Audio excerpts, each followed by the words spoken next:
பாபா ஓர் கருணாலயம், பாதம்தான் கமலாலயம்.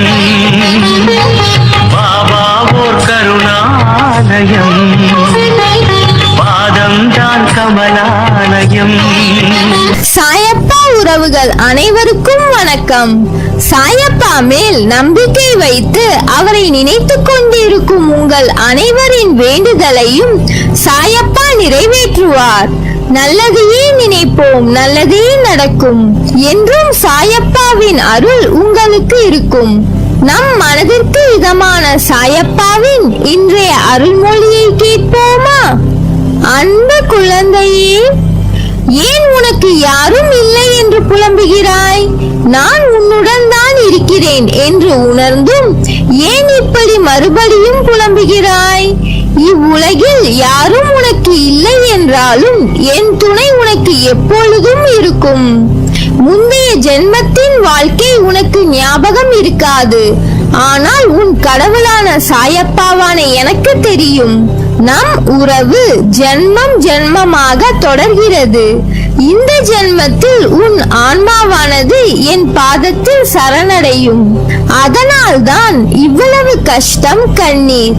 மற்றொரு பிறவி இல்லாமல் இந்த பிறவியிலேயே உன் கர்ம வினைகளை முழுவதும் அனுபவித்தாக வேண்டும் என்பது உன் பிறவியின் விதி.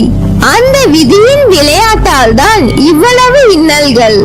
அந்த விதியில் இருந்து உன்னை காப்பாற்றவே ஜென்ம ஜென்மமாய் உனக்கு துணையாக இருக்கிறேன்.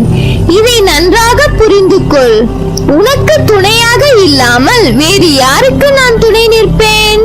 இன்று நீ சந்தித்த அவமானங்கள் என்பது நீ அதை புரிந்து கொண்ட பக்குவத்தில்தான் உன் பாதை செம்மையாகுமா என்பதை நீ அறிய முடியும்.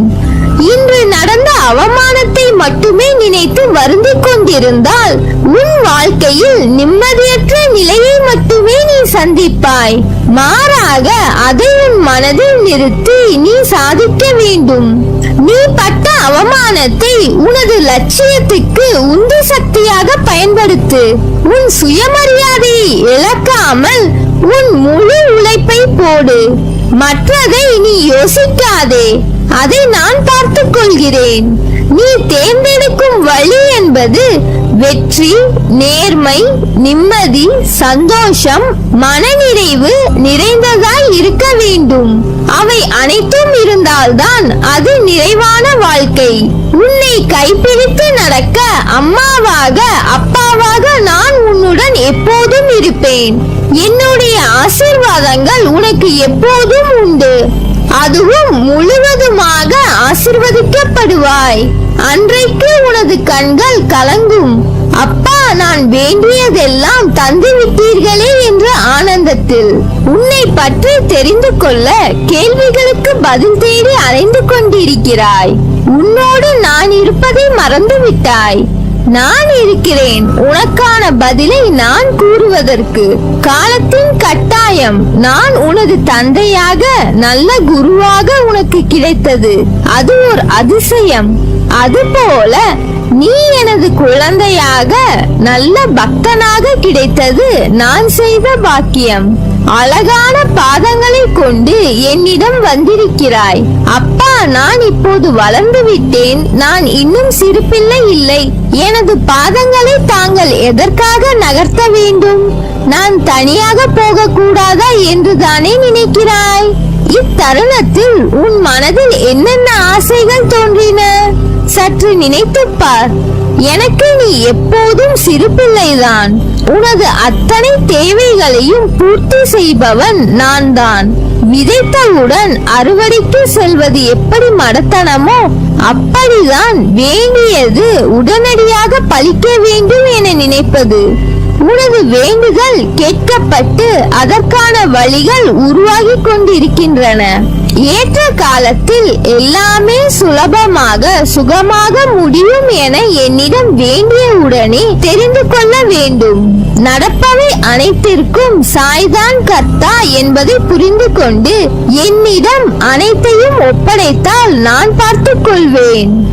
செய்து உன்னை முழுதும் என்னிடம் ஒப்படைத்து சரணாகதி செய்யும் போது நான் நிரந்தரமாக உன்னிடம் தங்கி உன் பிள்ளைகளை வளர்த்து உன் பிரச்சனைகளை போக்கி உன் மனக்கவலையை தீர்த்து அனைத்தையும் மாற்றி இந்த உலகத்தில் உன்னை நிம்மதியாகவும் உன் சந்ததியை வளமாகவும் வைப்பேன்.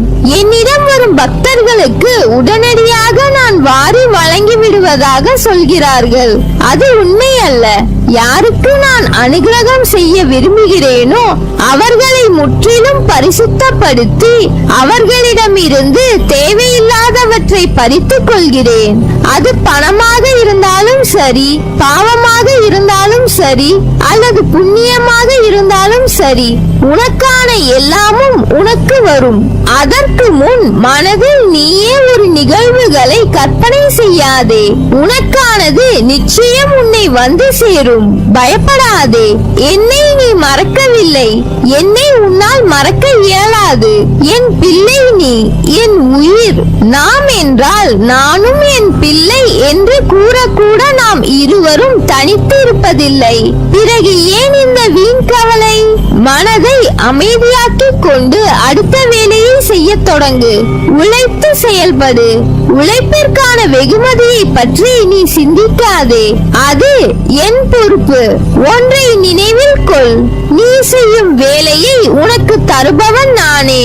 அதனால் நீ நிச்சயம் வெற்றியை சூடிக்கொள்வாய். புதிய வாழ்க்கைக்கு என் அன்பளிப்பும் என் பாசமும் என் அருளும் என் அன்பும் என் பிள்ளையான உனக்கே தருகிறேன். என் முழு மனதில் இடம் பிடித்து என் அருளும் ஆசையும் உனக்கு உண்டு. உன்னை புண்படுத்தி வருத்தமடைய செய்தவர்களை நான் பார்த்துக் கொள்கிறேன். என்னிடம் விட்டுவிடு. நானே சர்வாதிகாரி என்று சொல்லிய பிறகு என்னை முழுவதுமாக ஏற்றுக்கொள். உனது வார்த்தைகளுக்காக அப்பா காத்து கொண்டிருக்கிறேன். இனி உனக்கான அனைத்துமே நான் செய்வேன். உன் அம்மாவாக அப்பாவாக உன்னை கண்ணுக்குள் வைத்து காப்பேன். ஒவ்வொரு நாளும் உன் மனதில் எழும் ஒரு அழகான ரூபமாய் உனக்கு காட்சி கொடுப்பேன். தினந்தோறும் என்னை நீ கவனிப்பதற்கு முன்பு நான் உன்னை முழுவதுமாக புரிந்து கொண்டு தினமும் வழி நடத்துவேன். தினமும் என்னை நினைத்துக் கொண்டு இருக்கையில் உன் மீது எப்படி கோபம் கொள்வேன்? தற்போது நீ இருக்கும் நிலையை நான் அறிவேன். உனக்குள் இருக்கும் அகங்காரம், அகந்தை இவற்றை இன்றோடு விட்டுவிடு. உனது மனதிற்குள் நான் இருக்கிறேன். உன்னை எப்போதும் என் கண்ணில் வைத்து பாதுகாப்பேன். நீ கவலைப்படாதே. உனக்கு ஒரு வடிவம் கொடு. அதில் வரும் வெளிச்சத்தின் ஒளியை போல் நீ பிரகாசமாக இருப்பதற்கு உன்னை வழிநடத்தி அழைத்துச் செல்வேன். எப்போது நீ என்னை அழைத்தாலும் நான் வருவேன். எல்லாம் சரியாகிவிடும். எதற்கும் அஞ்சாதே. அப்பா இருக்கிறேன். கவலைப்படாமல் இரு. உன்னில் நிச்சயம் வெற்றி என்ற தீபத்தை நான் ஏற்றுவேன். நீ உன்னில் பார்க்கும் அனைத்துமாய் நான் இருப்பேன். உன்னுடன் நான் இருக்கிறேன். கலங்காதே. என்றும் எதற்காகவும் நல்லதே நடக்கும். நீ எனது பரிபூர்ண அருளும் ஆசீர்வாதமும் அன்பும் பெற்ற என் செல்ல பிள்ளை.